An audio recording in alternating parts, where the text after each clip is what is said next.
Halloween season is upon us, and to celebrate, I want to take a deep dive into the entire Tales from the Crypt television series. I will be breaking this into parts, covering each season as its own video. This is a project that I've wanted to make for a long time. In fact, as long as I had this channel, because for me, and probably other folks my age, it was my gateway to loving the horror genre. It was the 1-2 punch of this and later Goosebumps and Are You Afraid of the Dark that is, in my mind, what formed the golden age of horror aimed at budding genre fans.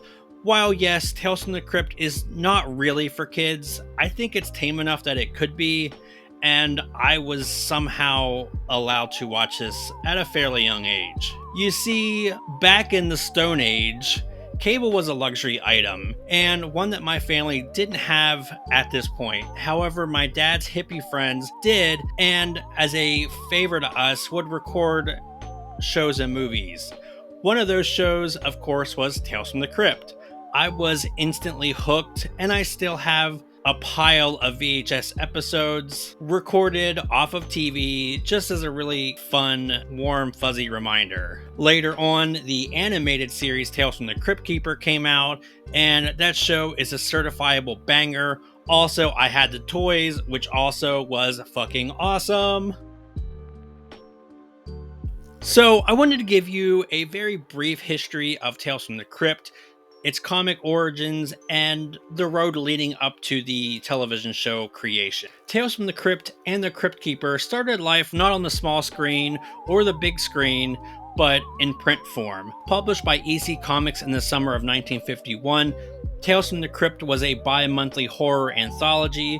The series was created by Bill Gaines and Al Feldstein. The duo was also known for Mad Magazine, another iconic IP. Indeed, the same kind of irreverent humor from Mad Magazine would often splash over into their horror comics. The stories were famous and sometimes infamous for its terrifying artwork that didn't shy away from the scary and flat out gross. Seriously, it's wild what this series managed to get away with. And when you read some of the issues themselves, they do deal with very weighty issues. But it's due in part to the graphic nature that the Comics Code was formed in 1954, and this was kind of a self-imposed policy to police content in comics. It was the kiss of death for a lot of these horror comics. However, decades later, the wild graphic nature and bombastic style would be lovingly embraced by the television series. The stories themselves were hosted by the Crypt Keeper, who is incredibly different looking than what we're used to. And indeed, Vault of Horror and the Haunt of Fear had their own equally cool ghoul mascots. You had the Witch, who hosted the Haunt of Fear comics.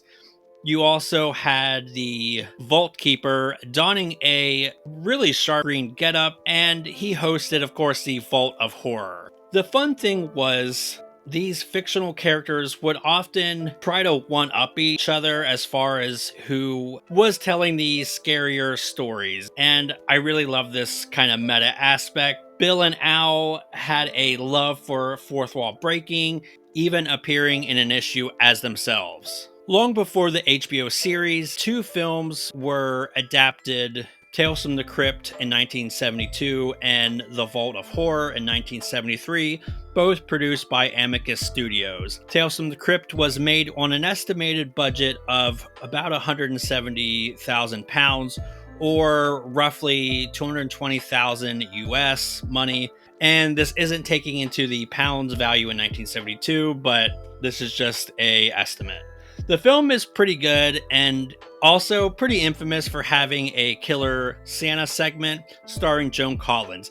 This, of course, would be redone for the HBO series, which in turn was based off an EC story, but more on that later. The movie was a hit, earning over $3 million at the box office. Critics seemed to like it as well, and in a rare time when Ebert didn't hate on the horror genre, he gave it a 3 out of 4 stars, saying, quote, It's put together something like the comic books, with the old Crypt Keeper acting as a host and narrator. In the movie version, he is played with suitable ham by Ralph Richardson, end quote.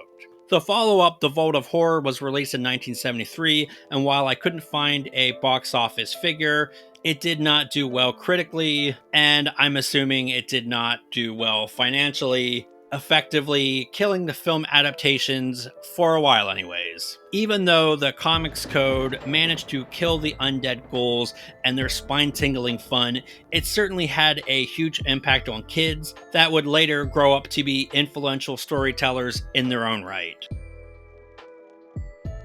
HBO's Tales from the Crypt was developed by Hollywood legends Richard Donner, Robert Zemeckis, Walter Hill, David Gallner, and Joel Silver. Donner, Hill, and Zemeckis would direct a handful of episodes. Joel Silver, who is best known as a producer, would have his one and only film credit directing one Tales from the Crypt in the episode Split Personality in the fourth season. Other well-established directors would come on the series, like William Friedkin, Tom Holland, Mary Lambert, and even Freddie Francis, a legend known for his Hammer horror outings. Even big actors would step behind the camera in the series, including Tom Hanks, Arnold Schwarzenegger, and Michael J. Fox, just to name a few. Speaking of actors, the show attracted an amazing alumni of guest stars, as it was clear it was the show to be booked on. Because the show was on HBO, things could get a lot edgier, yet after rewatching it, especially the early seasons, it's not really as crazy graphic as I thought it was going to be. Also, I can't play it because of copyright, but man, that Danny Elfman score is so iconic and takes the top spot for best intro music for a series. Now that we have some context out of the way, I want to explore the first season and give you my overall thoughts on it. Season 1 starts off in a rather interesting way with the episode entitled The Man Who Was Death. In the episode, an executioner is laid off and without work. Feeling like he needs to deal out his own justice, he researches guilty people who slip through the legal system and kills them. Wait, did the Dexter series rip this episode off? In hindsight, this is an outlier of an episode, and certainly an odd choice for the series' debut. Let me explain. It lacks the charm of the other episodes, even the ones that can come off a little bit brutal. The Man Who Was Death is just a little bit too mean-spirited, without any humor to offset things. In the first 10 minutes, we have a very uncomfortable homophobic slur, and some very cringy stereotyping. Don't get me wrong, I still think it's a good episode, and William Sadler as the executioner, oh my gosh, very much steals the show. In fact, in my opinion, he carries this episode through some rather humdrum plotting. Thankfully, what charm and devilish fun we missed out on in episode 1 is quickly course corrected with episode 2 entitled And All Through the House. The episode sees a murderess getting a last-minute delivery from a very deranged Santa with an axe to grind. Honestly, this feels like a better premiere episode, but certainly feels more in line with the tone and ghastly fun that many, if not all of the episodes going forward will possess. While not all bangers, this is a really solid season, and it features one of my personal favorite episodes, Collection Completed, which is the season finale. And oh man, even as a kid, I found this one very unsettling, but at the same time weirdly charming, and it still packs a nice punch watching it as an adult. It's interesting how in this first season, huge name stars aren't really a thing yet. However, this season is overflowing with amazingly quirky character actors like Amanda Plummer, M. Emmett Walsh, and many others.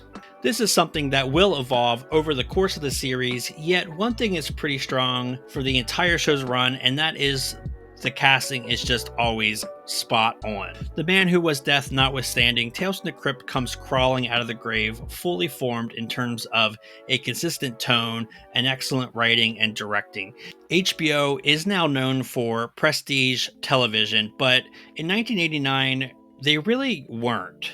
Crypt had a decent budget, great actors, and increasingly amazing directors and writers at the helm. It was a huge gamble for the network, and it paid off. The first season certainly hooks its claws into you and leaves you wanting more, but also at the same time feeling satisfying. It's clear that the creators of the show have a lot of love and respect for the original source material, and most of the episodes this season retain that pulpy style. The puns and cheeky horror are all totally lifted from the bloody ink splattered comic pages and transformed into a high class, balls to the wall thrill ride. And, if I'm being honest, we wouldn't really get this kind of love and attention shown to a horror anthology series until Masters of Horror decades later. That was created by Mick Garris, who would also direct some episodes of Tales from the Crypt. It's so unabashedly in tune with what it is, and that is so refreshing, especially in a self-serious television landscape. The humor and the horror blend so extremely well, and at only 6 episodes, each clocking in at about 21 minutes, the first season is a breeze to get through. As I mentioned above, this project means a great deal to me. There's no getting around it. Tales from the Crypt series will always be in my DNA as a horror fan. For myself and others my age, things like Goosebumps, Are You Afraid of the Dark, and other forms of entertainment had fostered a lot of my generation's love for the horror genre. And I can't help but think that the above mentioned projects may not have even existed without the influence of EC Comics on their creators. The comics were bold and very much a product of their time, yet in many ways they were ahead of the curve in certain areas. I could have just totally focused on the first season and saved myself a lot of time and work, but I thought, you know what, doing that would do a huge disservice to the comics that paved the way not only for the series, but had a mega sized impact on pop culture. Going forward, I plan on covering 2 seasons at a time, which will put this at 4 parts, including this one. And if you own the series, follow along with me and let's start a fun discussion below in the comments. And I hope you all enjoyed this video. Again, it means a great deal to me. Please give this video a like, weigh in below in the comments, and hey, while you're around, check out some of these other videos, and I'll see y'all in the next one.